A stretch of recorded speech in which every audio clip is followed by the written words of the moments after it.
Firman kita adalah di dalam nama Tuhan yang menjadikan langit dan bumi.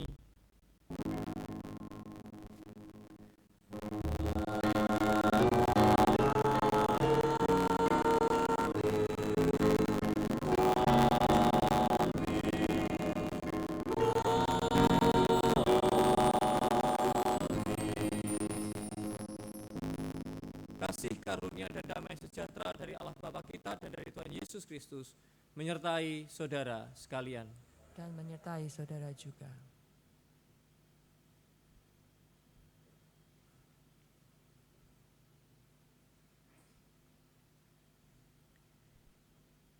Pada hari ini kita akan bersama-sama menghayati tentang, judul ini cukup netral. Jadi judulnya adalah tentang lalang di tengah gandum. Tentang apakah itu? Maka digambarkan melalui Matius 5 ayat 45. Karena dengan demikianlah kamu menjadi anak-anak Bapamu yang di surga, yang menerbitkan matahari bagi orang yang jahat dan orang yang baik, dan menurunkan hujan bagi orang yang benar dan orang yang tidak benar. Jadi rupanya semua yang diciptakan di alam kehidupan ini itu tidak memilih, ya. Matahari tidak dipancarkan hanya pada orang baik, gitu ya, tapi kepada semua orang. Mari bersama-sama kita menghayati kerapuhan kita, kelemahan kita. Ya Tuhan, kami dilahirkan di dunia yang rapuh, yang mudah rusak, mudah sakit, mudah hancur. Namun kami punya iman yang tidak mudah hancur, yang tidak bisa direbut, dicuri. Dan kami malu ketika ternyata kami sebagai anak-anak-Mu kami kurang memberikan pupuk, kurang rajin untuk menyirami iman percaya kami di hadapan-Mu. Inilah kami yang lemah. Jangan-jangan justru kamilah yang menabur hal-hal yang buruk di sekeliling kami. Kami tidak cukup kasih, tidak cukup sabar. Ampunilah kami ya Tuhan yang rapuh ini. Amin. Mari jemaat Tuhan kita berdiri. Kita bersama-sama akan menerima berita anugerah dari Ibrani 10 ayat 19. Jadi saudara-saudara, oleh darah Yesus kita sekarang penuh keberanian dapat masuk ke dalam tempat kudus. Demikianlah berita anugerah dari Tuhan. Mari kita bersalam-salaman satu sama lain. Salam damai.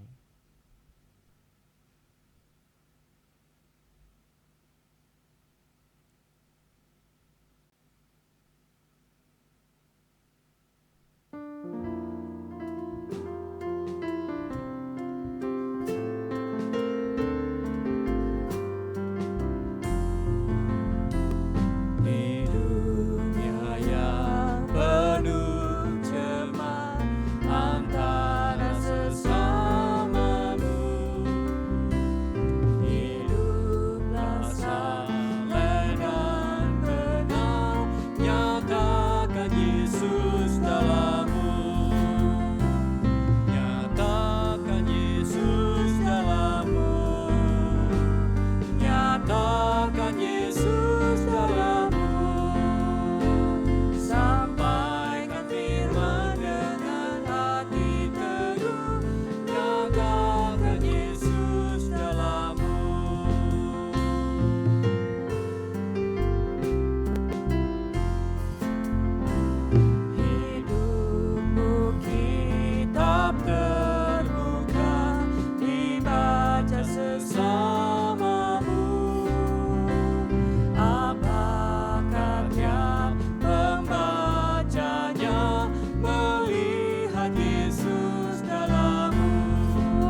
kita berdoa. Kini waktunya bagi Engkau untuk berbicara hati ke hati dengan kami. Utarakanlah ya Tuhan segala isi hatimu, isi pikiranmu, sehingga langkah di dalam kehidupan ini boleh seturut dengan apa yang Engkau kehendaki. Kini kami serahkan diri kami percaya kuasa Roh Kudus mampu menuntun, mengarahkan kehidupan kami. Amin. Kita siapkan bacaan kita pada hari ini dari Matius 13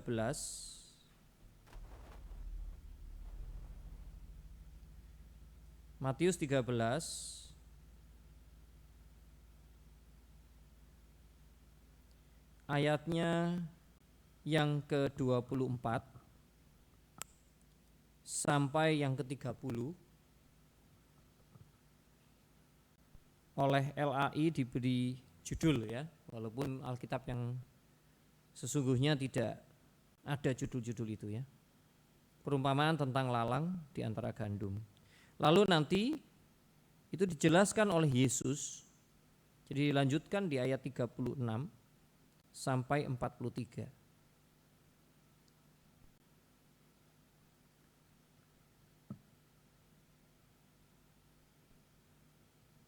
Demikianlah firman Tuhan. Yesus membentangkan suatu perumpamaan lain lagi kepada mereka. Katanya, hal kerajaan surga itu seumpama orang yang menaburkan benih yang baik di ladangnya. Tetapi pada waktu semua orang tidur, datanglah musuhnya menaburkan benih lalang di antara gandum itu, lalu pergi. Ketika gandum itu tumbuh dan mulai berbulir, nampak jugalah lalang itu. Maka datanglah hamba-hamba tuan ladang itu kepadanya dan berkata, Tuan, bukankah benih baik yang Tuan taburkan di ladang Tuan? Dari manakah lalang itu? Jawab tuan itu, seorang musuh yang melakukannya. Lalu berkatalah hamba-hamba itu kepadanya, jadi maukah Tuan supaya kami pergi mencabut lalang itu? Tetapi ia berkata, jangan, sebab mungkin gandum itu ikut tercabut pada waktu kamu mencabut lalang itu. Biarkanlah keduanya tumbuh bersama sampai waktu menuai.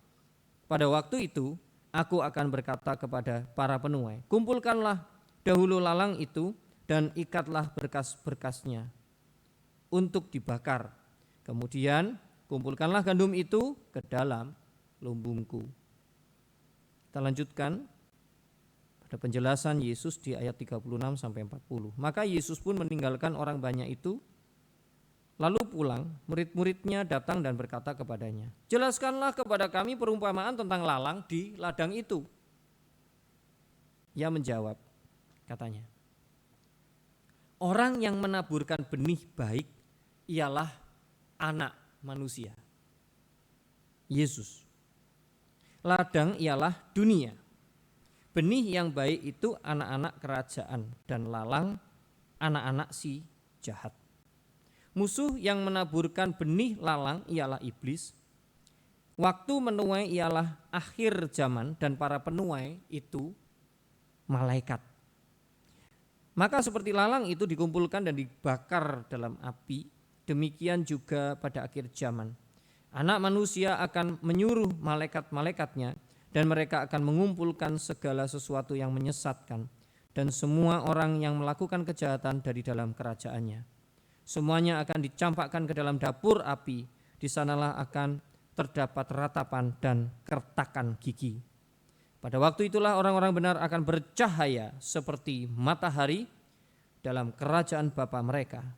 Siapa bertelinga, hendaklah ia mendengar. Yang berbahagia adalah kita semua yang memegang teguh firman Tuhan. Haleluya, haleluya, haleluya.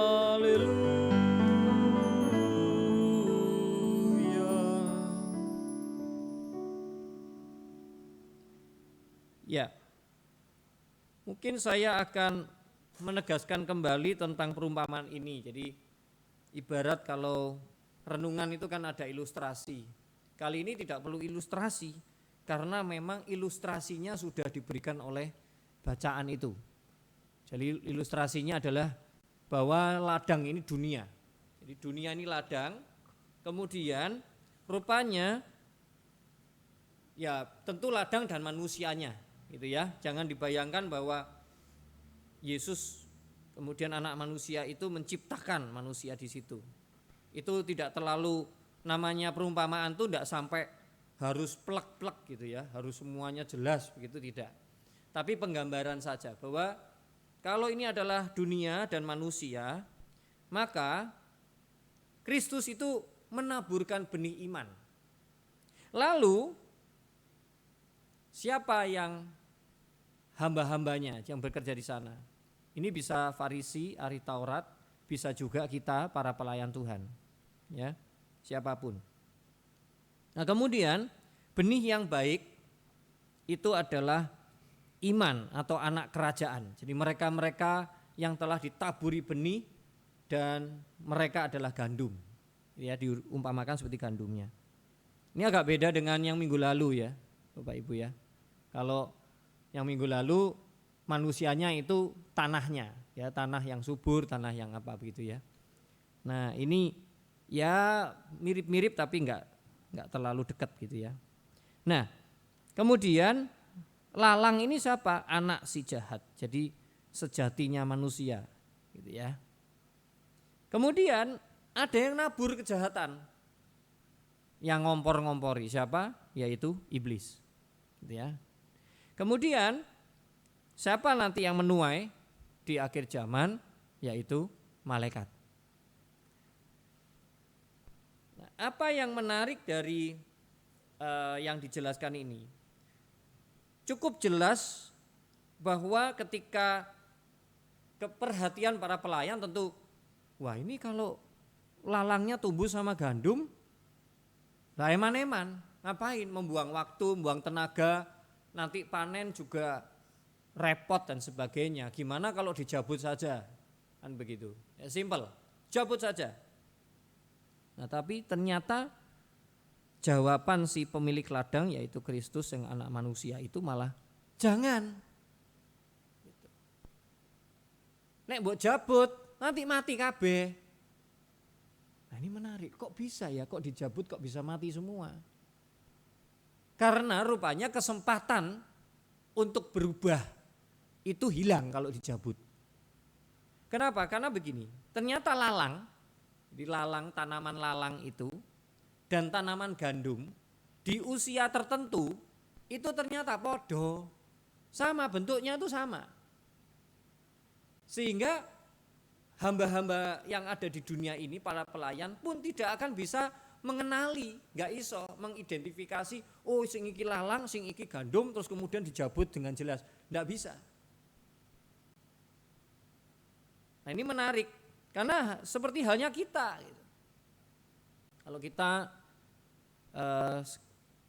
maka kita perlu ingat ya, bahwa pemisalan ini jangan dibayangkan, oh ini Kristen dan non-Kristen, wah ini salah. Salah.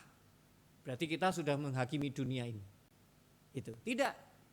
Yang dimaksud oleh firman Tuhan ini, ya, bahkan beberapa teolog dan salah satunya Karl Barth yang adalah teolog yang menurut saya menarik. Ya. Mengapa? Karena satu ketika dia diberi surat, karena dia sering menulis ya tentang non-Kristen dan Kristen. Kemudian ditanya sama orang dari India, kalau nggak salah ya, orang Hindu. Dia bersurat kepada Karl Barth ini dan mengatakan, siapa yang kamu maksud non-Kristen itu? Kemudian dia bilang, sahabatku, ya, sesamaku, ya, bahwa yang aku maksud dalam tulisanku non-Kristen itu bukan orang yang di luar gereja, tetapi justru di dalam gereja, di dalam persekutuan orang beriman ini ada orang-orang yang sebetulnya tidak mengikuti Kristus dengan baik, bahkan jahat. Ya, dia tidak enggan-enggan untuk bicara jahat, karena memang Di zaman-zaman itu kejahatan-kejahatan itu pelakunya banyak orang Kristen. Dan dunia yang dijalani oleh Karl Barth sendiri adalah memang dunia orang Kristen. Tidak ada agama lain, tidak ada.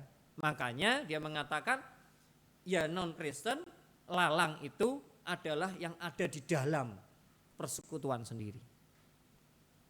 Ya ibaratnya gereja saat ini kita juga nggak mungkin kan mengidentifikasi, bisa para penatua, iki lho jemaatku sing jahat, iki sing apik gitu ya. Wah kita jadi hakim di gereja. Terus pendeta juga gitu, ini pendeta yang jahat, pendeta yang baik, penatua yang jahat, nggak bisa sudah. Ya, itu sebabnya maka dibiarkan semua sampai akhir zaman.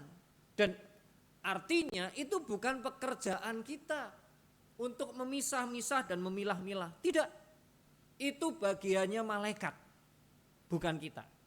Dan itu tegas, jelas di dalam firman. Berarti bagian kita yang mana? Bagian kita ya sebagai hamba-hamba yang bekerja di situ. Dan jangan-jangan kita juga bisa berubah muka dari gandum jadi lalang. Atau justru berita baiknya, kalau kita sadar kita punya ciri-ciri seperti lalang, ya segeralah bertumbuh menjadi gandum. Begitu. Karena kalau tidak menjadi gandum, maka gak ono buahe. Karena kalau lalang berarti itu hanya ngotor-ngotori dunia. Nah, jadi jangan berpikir bahwa yang mengotori dunia itu mereka yang tidak mengenal Kristus. Jangan cepat-cepat begitu. Tidak bicara tentang itu. Ini bicara tentang denial, tentang sebuah penolakan atau istilahnya itu menyangkal. Kalau orang nggak ngerti, nggak bisa nyangkal. Ya, orang nggak pernah tahu tentang Kristus, nggak pernah mengimani Kristus, dia tidak akan melawan Kristus. Dia tidak tahu apanya yang dilawan. Ya, kita nggak perlu terganggu dengan suara di luar sana yang berkoar-koar dari pihak-pihak tertentu di luar gereja, begitu ya, di luar persekutuan kita yang mengatakan bahwa ini adalah orang-orang yang misalnya dianggap sesat dan sebagainya. Kita justru tidak perlu terganggu. Mengapa? Karena mereka tidak mengerti tentang Kristus. Nah, yang dimaksud di sini yang lalang itu, benih yang jahat, itu kan musuh yang sejati. Musuh yang sejati itu siapa? Iblis. Iblis itu bagaimana? Iblis sangat mengenal Kristus.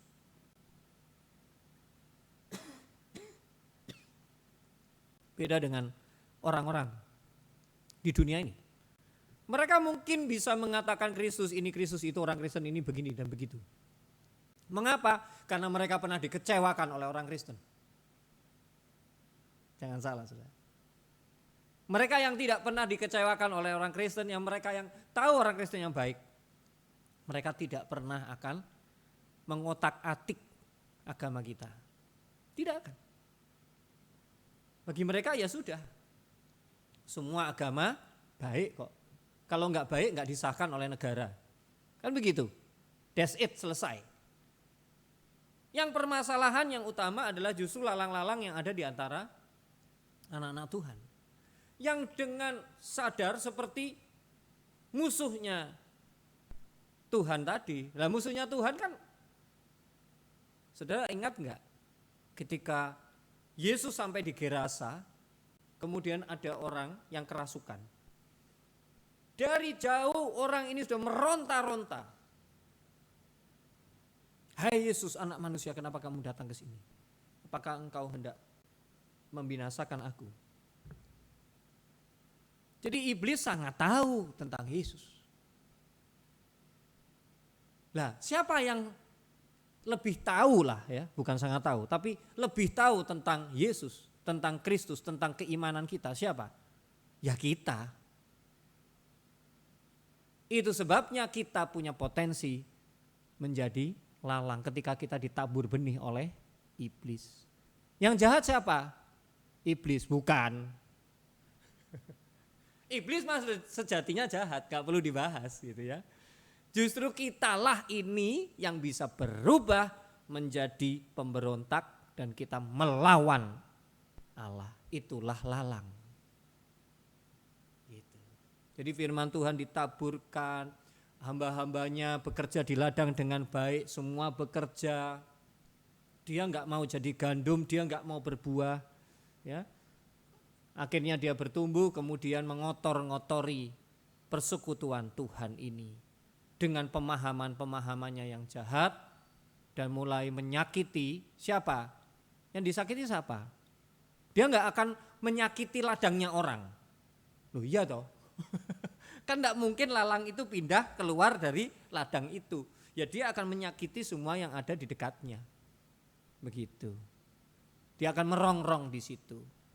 Nah, kenapa firman Tuhan mengatakan sudah itu bukan urusanmu, supaya kita ini tidak ruwet. Kita ya tenang, damai, kita tetap bertumbuh menjadi gandum. Karena kalau kita bingung dengan itu, kita lupa pada pertumbuhan kita. Dan kalau kita tidak tahu, maka kita juga turut merawat semuanya. Semuanya tetap dirawat. Puji Tuhan, satu saat kemudian mereka berubah menjadi gandum dan akhirnya gandumnya jadi banyak, tugasnya malaikat jadi sedikit. Jadi nanti lalang yang diambil di situ semakin berkurang.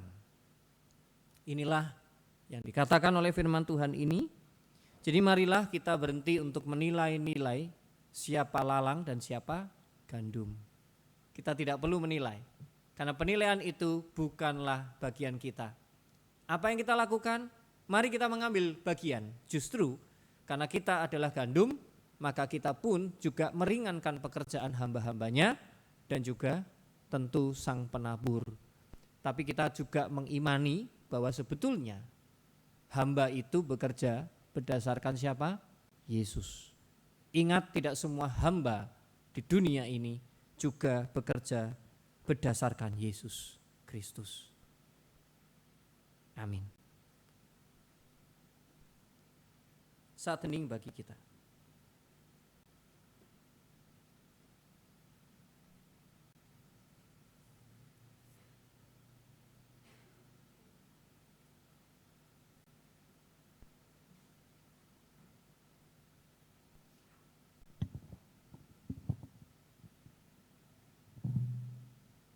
Mari dengan bangkit berdiri, kita mengikrarkan iman rasuli demikian.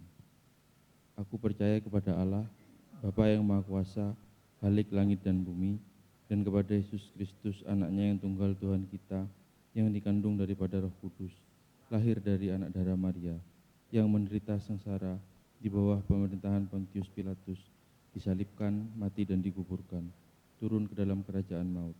Pada hari yang ketiga, bangkit pula dari antara orang mati, naik ke surga, duduk di sebelah kanan Allah, Bapa yang Maha Kuasa, dan dari sana ia akan datang untuk menghakimi orang yang hidup dan yang mati. Aku percaya kepada Roh Kudus, gereja yang kudus dan am, persekutuan orang kudus, pengampunan dosa, kebangkitan orang mati, dan hidup yang kekal. Amin. Silakan duduk.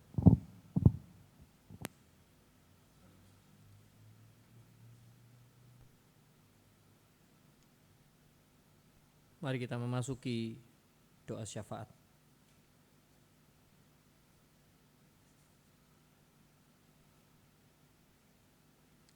Ya Tuhan, kami bersyukur karena dunia sudah mulai ada berita-berita yang baik, di mana vaksin sudah ditemukan dan sudah bisa akan pada bulan September nanti di salah satu negara sudah bisa, yaitu Rusia, sudah bisa diproduksi. Dan ajar kami untuk tidak iri hati, tapi kami percaya bahwa anak-anak bangsa ini pun mampu mengerjakan dengan baik. Sebagai contoh, kami bersyukur ya Tuhan, karena rupanya di rumah sakit di Bondowoso ini pun ketika sudah ada 32 sejak awal, ya, 32 pasien, walaupun memang ada satu yang meninggal dunia, dan kami turut berduka untuk itu. Namun 29 dan sekarang tinggal 5 saja dan yang lainnya sudah sembuh. Rupanya mereka menemukan cara-cara yang cukup baik. Namun kami turut ingin mensupport, mendukung dalam doa selalu. Karena di beberapa tempat, baik di Situbondo, Mojokerto, dan beberapa tempat yang lain, justru para petugas medik saat ini malah mereka menjadi pasien. Pengorbanan mereka besar. Dan biarlah Tuhan Engkau menilik mereka, berikanlah kemurahan-Mu agar ada solusi. Dengan demikian maka anak-anak bangsa ini pun boleh menemukan cara yang terbaik untuk bisa memberikan kesembuhan-kesembuhan bagi mereka yang terkena COVID-19. Demikian juga kami berdoa untuk keluarga berduka, yaitu keluarga dari Ibu Lydia Wibisono dan Lucy, saudara-saudaranya yang baru saja kehilangan sang ibu, yaitu Monica Inge Ratna Dewi. Dan kami juga berdoa ya Bapa untuk jemaat-jemaat Tuhan yang saat ini di dalam proses untuk melawan sakit penyakitnya dengan iman yang teguh dan penuh sukacita, yaitu Om Arif Rianto, Bapak Waluyo, Bapak Tono Yugo, Bapak Sartin, ayah dari Ibu Sulis, Penatua Sulis, kemudian Ibu Kuyunio, Mama dari Penatua Simeon, Ibu Lili Chandrawati, Mama dari Ibu Sri Wahyuni, Toci Sian, Ibu Lina, dan Ibu Tris. Dan kami juga berdoa untuk segenap anak-anak Tuhan yang sudah dengan berbagai usia, dengan pergumulannya, baik dari yang masih kecil, batita, balita, agar tumbuh kembang iman mereka menjadi satu hal yang penting bagi para orang tua yang terus haus untuk belajar, sharing satu sama lain melalui media online, dan juga untuk anak-anak yang sekarang sedang studi sampai pada perkuliahan, mereka yang bekerja, dan kami semua para orang tua yang sedang terus bekerja, bahkan yang melayani Tuhan melalui gerejanya, menjadi majelis, menjadi penatua, pendeta, dan semua hamba-hamba-Mu, aktivis. Kiranya Tuhan memberikan kekuatan dan motivasi yang penuh untuk tetap fokus. Kami juga berdoa untuk usaha-usaha yang digulirkan, yang sudah terhantam dan kini berusaha bangkit. Kiranya Tuhan terus memberkati. Bersyukur untuk daerah hijau kami, namun kami tetap berdoa karena Indonesia masih lebih banyak daerah-daerah yang merah, hitam, oranye. Kami juga berdoa untuk pemerintah melalui programnya. Pada hari Rabu lalu kami bersyukur melihat keseriusan pemerintah untuk melindungi warganya dengan menanggung bahkan menggaji mereka yang kecelakaan, bahkan memberikan beasiswa bagi mereka yang meninggal dunia.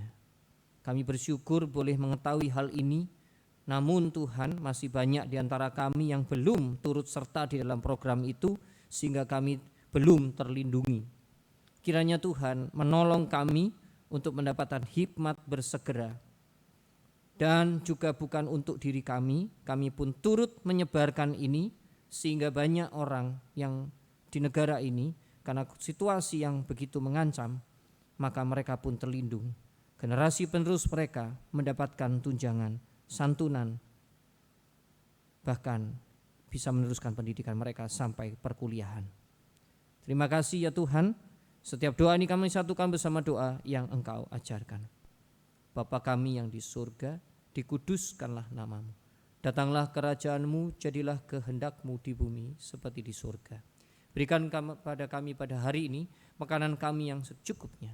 Dan ampunilah kami akan kesalahan kami, seperti kami juga mengampuni orang yang bersalah kepada kami. Dan janganlah membawa kami ke dalam pencobaan, tetapi lepas kami dari yang jahat, karena Engkau yang punya kerajaan, kuasa, dan kemuliaan sampai selama-lamanya. Amin.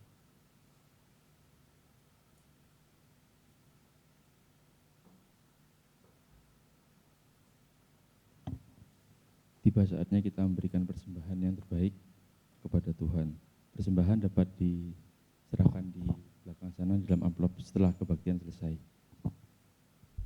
Sebagai ayat persembahan, saya akan membacakan dari Lukas 21 ayat 3 sampai 4. Lalu ia berkata, "Aku berkata kepadamu, sesungguhnya janda miskin ini memberi lebih banyak daripada semua orang itu. Sebab mereka semua memberi persembahannya dari kelimpahannya. Tetapi janda ini memberi dari kekurangannya, bahkan ia memberi seluruh nafkahnya." Sebelum kantong persembahan diedarkan, mari kita memuji Tuhan. Dari Tuhan betapa banyaknya.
Segala ungkapan syukur hanya kepadamu Bapa, oleh karena kasih karunia dan berkat yang kami terima hingga saat ini. Kami tahu dan percaya bahwa semua berkat yang kami peroleh itu hanya karena kemurahan Tuhan saja. Sebagai ungkapan syukur kami mau mempersembahkan yang terbaik kepadamu. Kuduskan dan terimalah persembahan kami, agar persembahan kami ini dapat menjadi berkat buat pelayananmu di tempat ini. Dalam nama Tuhan Yesus Kristus kami sudah berdoa. Amin.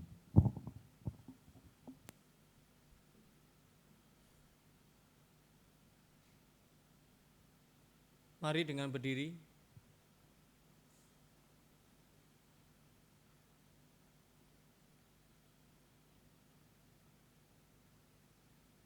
Kita akan menyanyikan bersama, "Aku hendak tetap berhati tulus."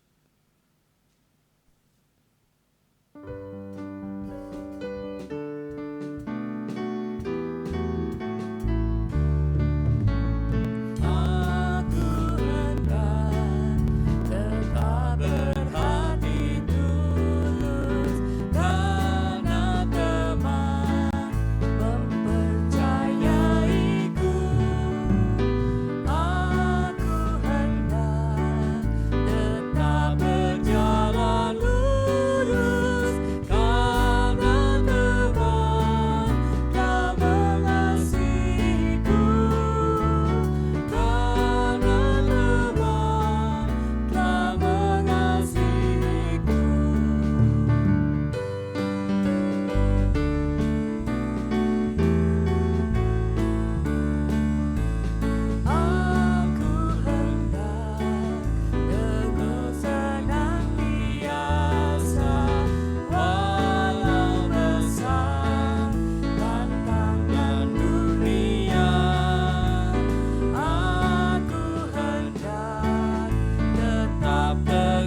Pergilah dalam damai sejahtera untuk melayani Allah.